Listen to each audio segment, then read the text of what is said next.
Hi, and welcome back to my channel. Today we're going to be discussing the new moon in Virgo that's occurring on September 6, 2021. So let's jump into the chart. So here's the chart for the new moon in Virgo that's occurring on September 6th at 5:52 Pacific time. Convert for your time zone. Now, the new moon or any new moon is when the sun and the moon are at the same degree of the same sign. So as you can see here, both the sun and the moon are at 14 degrees and 38 minutes of Virgo.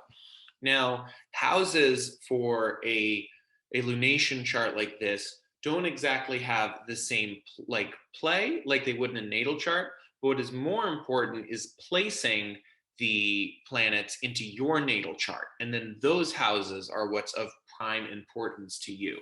So instead of paying attention to the fact that in LA this new moon is occurring in the seventh house, pay attention to where 14 degrees of Virgo is in your chart and what house that is. For example, for me, that would be my sixth house. So themes of health, themes of routine, pets, all things related to the sixth house, injury as well, things related to the sixth house would be applicable to me. But for you, 14 degrees of Virgo may be a different house. So it's important to pay attention to that and see here all of the different significations for the different houses. For this video, you may want to have your natal chart available. You don't need to because I'm going to be delineating this chart in front of us.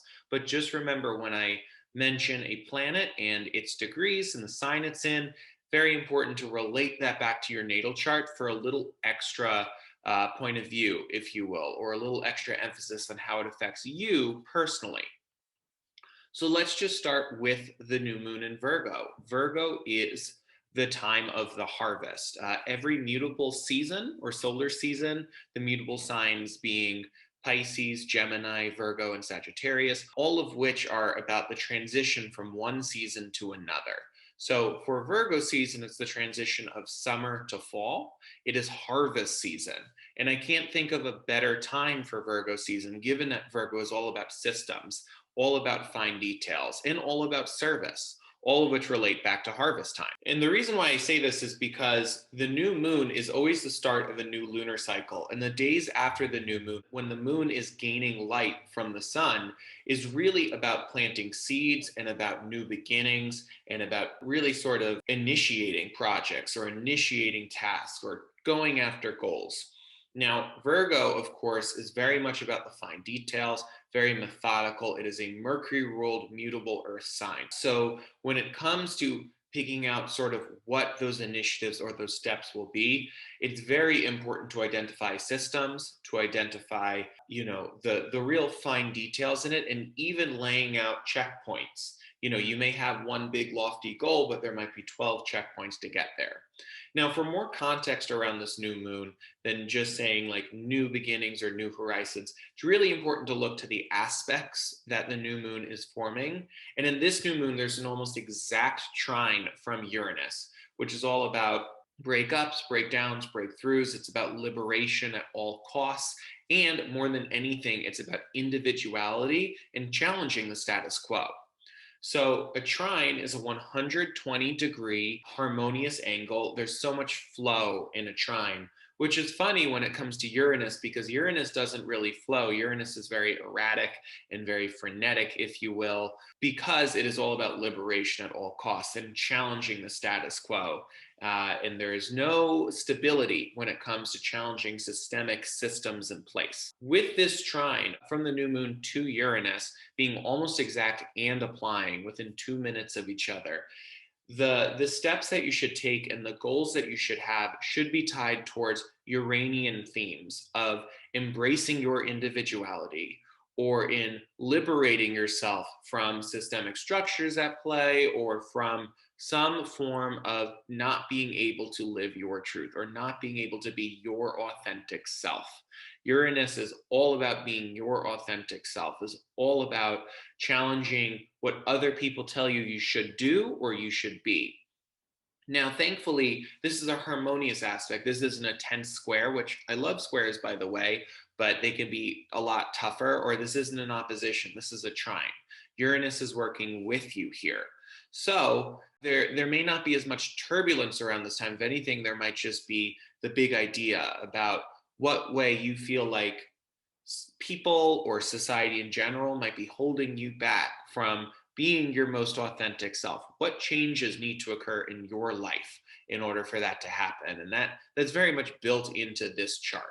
I'll leave that for you to answer. The other thing that's important to note about this new moon chart is that, like I said, Virgo is ruled by Mercury. It is a Mercury ruled sign. So, as a result of that, the new moon, both the sun and the moon, since they're both at the same degree of the same sign, are going to answer to Mercury, who on this day enters its pre shadow of Mercury retrograde. Yup, that is right. Unfortunately, or fortunately, I'm not too afraid of Mercury retrogrades myself, but I know that everyone, posts on their Twitter and their Facebook and their Instagram that it's Mercury retrograde. But yes, later this month on the 22nd, there will be Mercury retrograde yet again. And Mercury retrograde isn't just a snap of your fingers. Mercury takes some time to slow down. This is the day in which it enters what's known as its pre-shadow, or many popular astrologers refer to as its retrograde period, where it enters the degrees of the retrograde period. So it kind of counts as a precursor to it. All of which to say is, while new moons in general are about new beginnings, this new moon, given that it answers to Mercury just entering or just about to enter its pre-shadow period, could also be about taking a look at, in the rearview mirror for a second and really being able to identify what got you to this current place, especially if you've identified the ways in which you feel inhibited or held back regarding your ability to be your authentic self. It could really serve you in order to look backwards and that, reflect, if you will. That's really how I view this new moon, answering to and being ruled by Mercury just entering or about to enter its pre-shadow period. Now, outside of that, it's very important to note that Mercury is in the sign of Libra. And Mercury in Libra is a very diplomatic, very nonpartisan, bipartisan. I'm not exactly sure what the right word is. Essentially, Mercury in Libra sugarcoats a bit, since Mercury rules thinking, communicating, it rules platonic relationships, it rules commerce, and Libra is a sign of integration, collaboration, and harmony above all else. So with Mercury in Libra, while there is, of course, the prospect and the energy around really taking in all sides of an issue, sometimes there is indecision that forms from that. So it could potentially be that one way in which you may be inhibited in regards to being your authentic self or really embracing your individuality is from being indecisive about what the step forward is. So this new moon could be the opportune time to really take a chance or be willing to really ground yourself in your convictions. I think about Mercury in Libra from the context of a psychological researcher named William Perry, who had a theory of cognitive development. And he talks about that the lowest form of cognitive development is called dualism, where we don't have any convictions and we basically get told what we should think and how we should speak, and we do that. So that's the lowest form. The second form is known as multiplicity, which most applies to shadow Mercury in Libra, which is about taking in all different sides of an issue, all different ways in which we're supposed to think and speak, but not being able to weigh them. Now, the final level and the highest order of cognitive development is called relativism.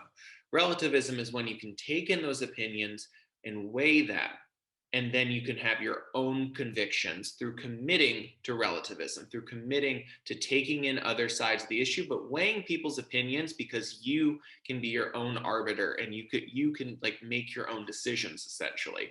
So above all else, this new moon is really beseeching upon you or seeking for you to stick to your convictions, tied to your own personal identity, tied to your authenticity and your individuality, and let that be the root of your convictions. Other important things to note about this lunar chart, let's take a look. Firstly, there was just on this day a beautiful trine between Mars and Pluto, which, on their own can be kind of tough, but when they're in a harmonious relationship, can really encourage ourselves to challenge our ego and to really work on shedding layers of our ego. This new moon can be an emotional new moon, given that this transit is built into it.